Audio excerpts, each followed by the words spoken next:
राष्ट्रीय स्वयंसेवक संघ को बने हुए 100 साल पूरे हो गए हैं। आखिर संघ का उद्भव कैसे हुआ, संघ की यात्रा कैसे आगे बढ़ी, इस यात्रा में उनको क्या संघर्ष और किन चुनौतियों का सामना करना पड़ा, संघ ने कैसे समय समय पर अपने अंदर परिवर्तन किए, कैसे संघ विश्व का एक ऐसा संगठन बन गया जिसने जब भी मुसीबत आई उसमें अपने आप को खुद खड़ा किया, शामिल किया और एक ऐसी पहचान और मिसाल बनाई जो दुनिया देखती रह गई। संघ की 100 साल की ये कहानियां हम आपको दिखाएंगे और बताएंगे। हम आपको ये भी बताएंगे कि आखिर संघ ने कैसे एक ऐसे संगठन का निर्माण किया जो इस समय दुनिया में सबसे बड़ा संगठन कहा जाता है। संघ की संघर्ष की यात्रा की कहानी आप देखिए कि आखिर संघ का विस्तार कैसे हो रहा है और आने वाले भविष्य का संघ कैसा होगा। आरएसएस के शताब्दी समारोह में लगातार तीसरी बार देश की कमान संभाल रहे प्रधानमंत्री मोदी ने शिरकत की। इस ऐतिहासिक मौके पर पीएम मोदी ने आरएसएस के योगदान को दर्शाने वाले स्मारक, डाक टिकट और 100 रुपए का सिक्का भी जारी किया। संघ की 100 वर्ष की इस गौरवमयी यात्रा की स्मृति में आज भारत सरकार ने विशेष डाक टिकट और स्मृति सिक्के जारी किए हैं। 100 रुपये के सिक्के पर एक और राष्ट्रीय चिन्ह है और दूसरी ओर सिंह के साथ वरद मुद्रा में भारत माता की भव्य छवि और समर्पण भाव से उसे नमन करते स्वयंसेवक दिखाई देते हैं।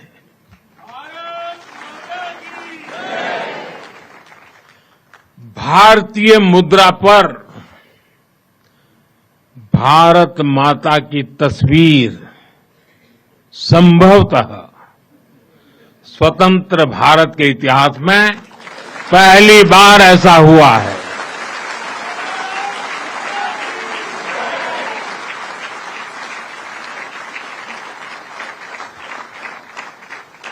इस सिक्के के ऊपर संघ का बोध वाक्य भी अंकित है। राष्ट्राय स्वाहा इदम राष्ट्राय इदम न मम। साथियों, आज जो विशेष स्मृति डाक टिकट जारी हुआ है उसकी भी अपनी एक महत्ता है। हम सभी जानते हैं 26 जनवरी को गणतंत्र दिवस की परेड की कितनी अहमियत होती है। 1963 में 1963 में आरएसएस के स्वयंसेवक भी 26 जनवरी की उस राष्ट्रीय परेड में शामिल हुए थे। इस दौरान प्रधानमंत्री मोदी ने कहा कि आजादी के बाद भी संघ को मुख्यधारा में आने से रोकने के लिए षड्यंत्र हुए, लेकिन संघ के स्वयंसेवकों ने कभी कटुता नहीं दिखाई, चाहे प्रतिबंध लगे या साजिश हुई। सभी का मंत्र रहा है कि जो अच्छा है, जो कम अच्छा, सब हमारा है। राष्ट्र साधना की इस यात्रा में ऐसा नहीं है कि संघ पर हमले नहीं हुए, संघ के खिलाफ साजिशें नहीं हुई। हमने देखा है कैसे आजादी के बाद भी संघ को कुचलने का प्रयास हुआ, मुख्य धारा में आने देने का और उसे न आने से रोकने का अनगिनत षड्यंत्र हुए। परम पूज्य गुरु जी को झूठे केस में फंसाया गया, उन्हें जेल तक भेज दिया गया। लेकिन जब पूज्य गुरुजी जेल से बाहर आए तो उन्होंने सहज रूप से कहा, और शायद इतिहास की तवारीख में ये भाव, ये शब्द एक बहुत बड़ी प्रेरणा है। तब परम पूज्य गुरुजी ने बहुत सहजता से कहा था, कभी कभी जीभ दांतों के नीचे आकर दब जाती है, कुचल भी जाती है, लेकिन हम दांत नहीं तोड़ देते, क्योंकि दांत भी हमारे हैं और जीभ भी हमारी है। आप कल्पना कर सकते हैं, जिन्हें जेल में इतनी यातनाएं दी गई, जिन पर भांति भांति के अत्याचार हुए, उसके बाद भी परम पूज्य गुरु जी के मन में कोई रोष नहीं था, कोई दुर्भावना नहीं थी। यही परम पूज्य गुरु जी का ऋषि तुल्य व्यक्तित्व था।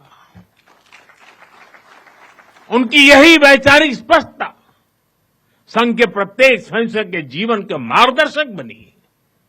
इसी ने समाज के प्रति एकात्मता और आत्मीयता के संस्कारों को सशक्त किया। और इसलिए चाहे संघ पर प्रतिबंध लगे, चाहे षड्यंत्र हुए, झूठे मुकदमे हुए, संघ के स्वयंसेवकों ने कभी कटुता को स्थान नहीं दिया। आरएसएस के गौरवपूर्ण पल पर पीएम मोदी ने संघ के हर एक स्वयंसेवक के योगदान को अभूतपूर्व बताते हुए पूरे देश को बधाई दी। पीएम मोदी ने संघ के योगदान का जिक्र करते हुए अपने संबोधन में 3 बड़ी बातें कही।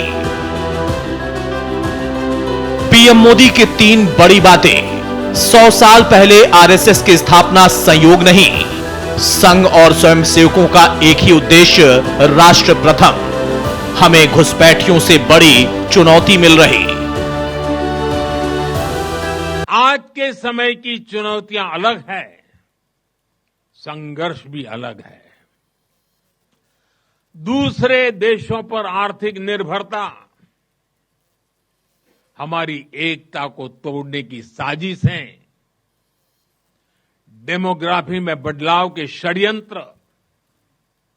एक प्रधानमंत्री के नाते मैं नम्रतापूर्वक कहूंगा कि मुझे बहुत संतोष है कि हमारी सरकार इन चुनौतियों से तेजी से निपट रही है। आरएसएस दशहरा से अपने शताब्दी वर्ष कार्यक्रम शुरू कर रहा है। इसके तहत 2 अक्टूबर 2025 से 20 अक्टूबर 2026 तक देश भर में 7 बड़े कार्यक्रम आयोजित होंगे।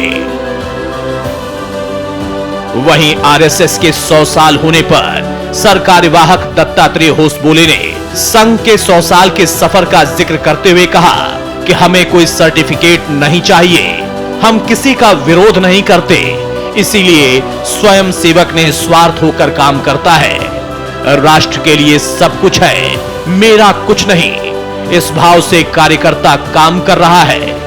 स्वयं सेवक देश भर में अलग अलग कार्य में सेवा दे रहे हैं।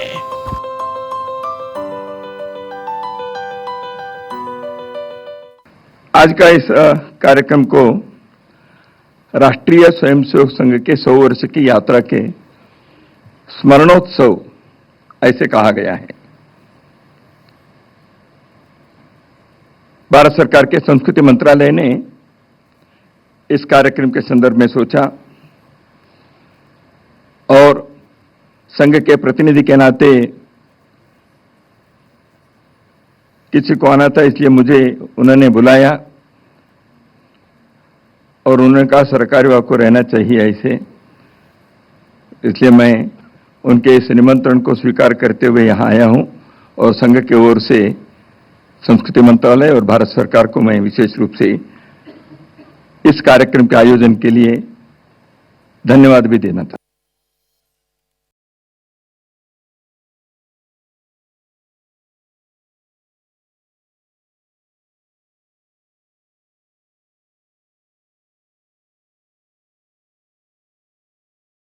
की यात्रा अद्भुत है। किस तरह से आरएसएस को लेकर लोगों की सोच बदली या फिर आरएसएस ने लोगों की सोच बदलने का काम किया? वट से वट वृक्ष तक का जो सफर था उसकी कई कहानियां हैं। आगे आपको बताएंगे वो अद्भुत कहानियां जो संघ से, उसके संघर्ष से जुड़ी हुई हैं। राष्ट्रीय स्वयंसेवक संघ की स्थापना 27 सितंबर 1925 में विजयादशमी के दिन डॉक्टर केशव बलिराम हेडगेवार ने महाराष्ट्र के नागपुर शहर में रखी थी। 20वीं सदी के शुरुआती है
1984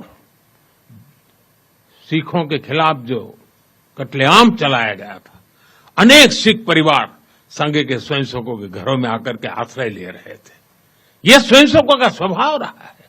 साथियों, एक बार पूर्व राष्ट्रपति डॉक्टर एपीजे अब्दुल कलाम चित्रकूट गए थे।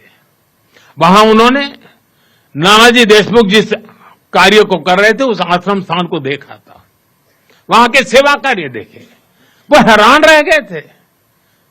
उसी प्रकार से पूर्व राष्ट्रपति प्रणब मुखर्जी भी ने जब नागपुर गए तो वो भी संघ के अनुशासन, संघ की सादगी उसको देखकर बहुत प्रभावित हुए थे। साथियों, आज भी आप देखें, पंजाब की बाढ़, हिमाचल उत्तराखंड की आपदा, केरल के वायनाड की त्रासदी, हर जगह स्वयंसेवक सबसे पहले पहुंचने वालों में से एक रहते हैं।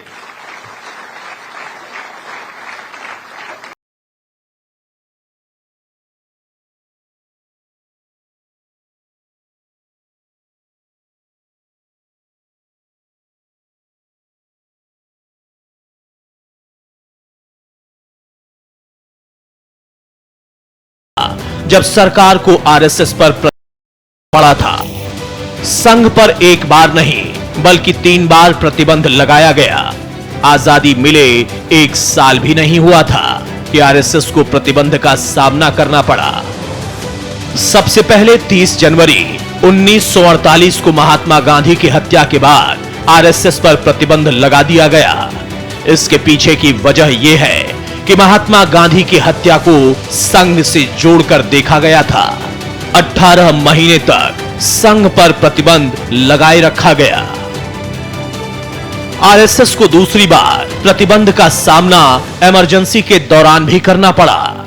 इंदिरा गांधी ने साल 1975 जब देश में इमरजेंसी लगाई तो आरएसएस ने इसका जमकर विरोध किया था।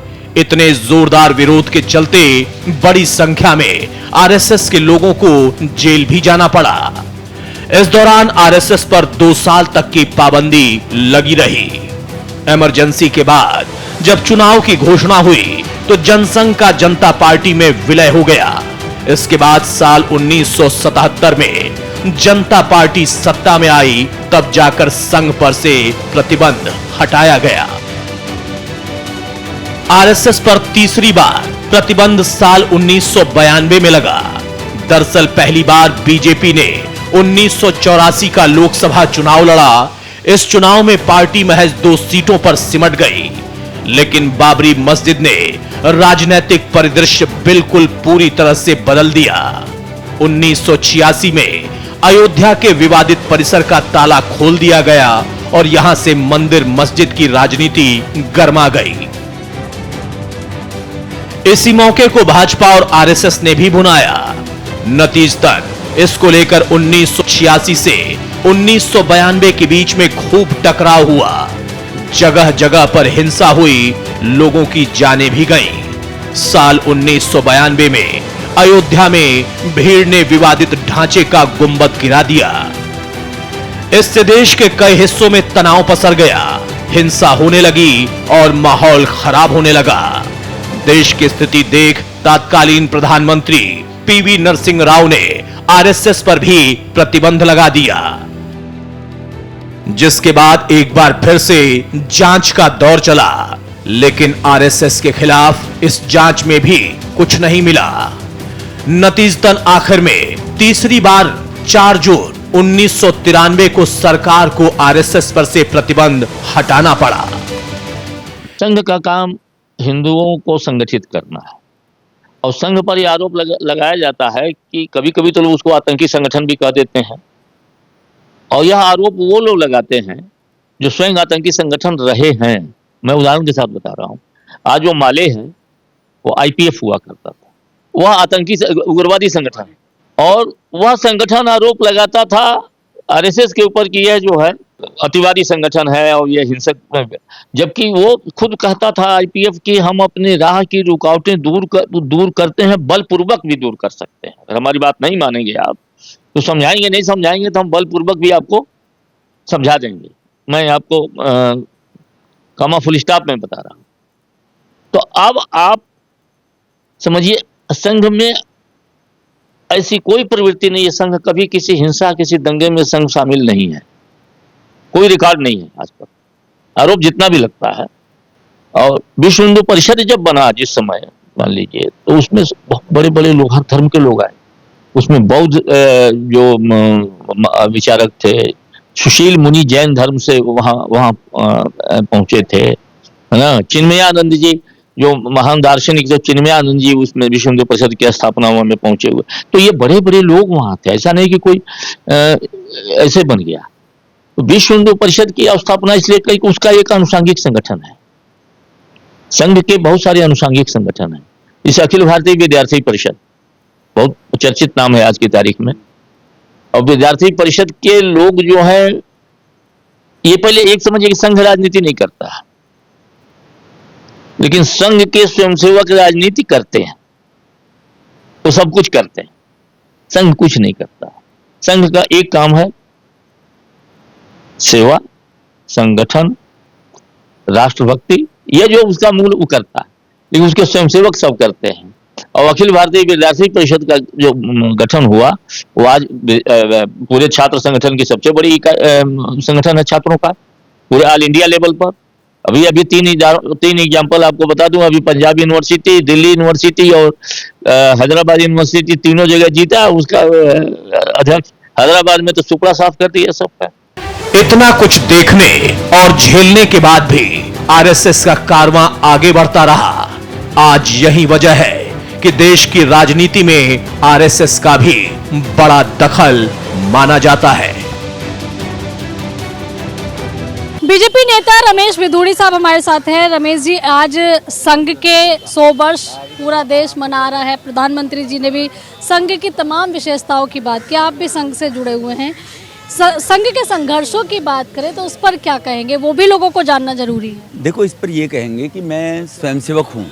स्वयंसेवक होने के नाते से राष्ट्र के निर्माण में और व्यक्ति का चरित्र का निर्माण वो कैसे हो, ये चिंता आज से 100 साल पहले डॉक्टर हेडगेवार ने की थी कि कहीं ना कहीं राष्ट्र के प्रति समर्पण भावना देश के लोगों में कम रही है, तो इसलिए मुगल आ गए, इसलिए अंग्रेज आ गए। तो जब तक राष्ट्र के प्रति लोग जागरूक नहीं होंगे, और राष्ट्र के प्रति लोग तभी जागरूक होंगे जब उनके व्यक्ति के चरित्र का निर्माण होगा। तो संघ व्यक्ति चरित्र के निर्माण का काम करता है। तो व्यक्ति के चरित्र के निर्माण के साथ साथ उसकी देश के प्रति, राष्ट्र के प्रति भावना बढ़ती चली जाती है। और संघ ने इन चीज़ों को देखते हुए ही 1925 में विजयदशमी के दिन जब स्थापना डॉक्टर हेडगेवार साहब ने की थी, तो वो धीरे धीरे के स्वयंसेवक आगे समाज के हर वर्ग, हर क्षेत्र में काम करते हुए सबको साथ में जोड़ते हुए आगे बढ़ते रह गए, जिसके कारण से आज एक वट वृक्ष के रूप में संघ खड़ा हुआ है। चुनौतियां क्या क्या आती है संघ के? चुनौतियां संघ के साथ में रही हैं, जो इस देश में कहीं ना कहीं कम्युनिस्ट प्रवृत्ति के लोग थे, देश विरोधी ताकतें थी, वो समय समय पर कांग्रेस पर कुठाराघात आघात करती रही हैं। और अंग्रेजों ने तो किया, वो तो चिंतित थे ही, लेकिन भारत में सरकार हमारी बनने के बाद भी जवाहरलाल नेहरू जी जब देश के प्रधानमंत्री बने थे तो देश ने उनको एक्सेप्ट नहीं किया था। 13 राज्यों ने तो उनके खिलाफ कहा था, पटेल जी अध्यक्ष होने चाहिए कांग्रेस के, लेकिन जवाहरलाल जी बन गए कि अंग्रेजों ने शर्त रखी जो कांग्रेस का अध्यक्ष होगा वही प्रधानमंत्री बनेगा। तो षड्यंत्र रच के जवाहरलाल नेहरू जी अध्यक्ष बन गए और वो प्रधानमंत्री बन गए।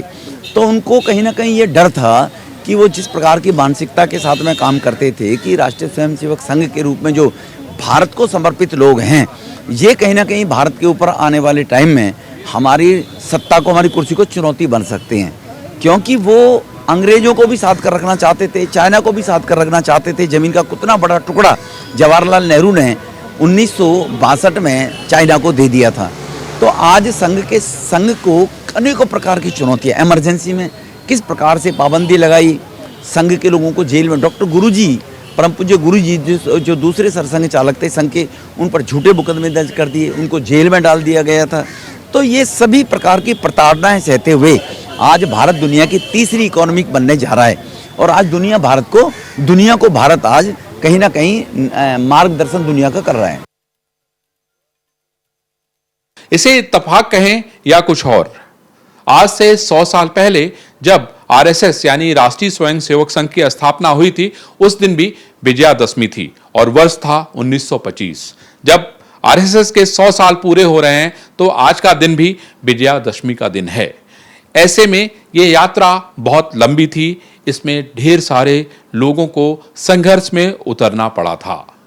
इसके लिए आपको ये जानना बेहद आवश्यक है कि राष्ट्रीय स्वयंसेवक संघ के जो कार्यकर्ता होते हैं, आखिर उनका निर्माण कैसे होता है, उनको चारित्रिक गुण कैसे दिए जाते हैं, उनको कौन सी वो बातें सिखाई जाती हैं जिससे कि वो हर तरह के संघर्ष को झेलने में माहिर होते हैं। उनको अपना काम पता होता है और उनको मालूम होता है कि आखिर संघ के वो कौन से काम उनको समाज के लिए करने हैं जो उनका सर गर्व से ऊंचा कर देता है।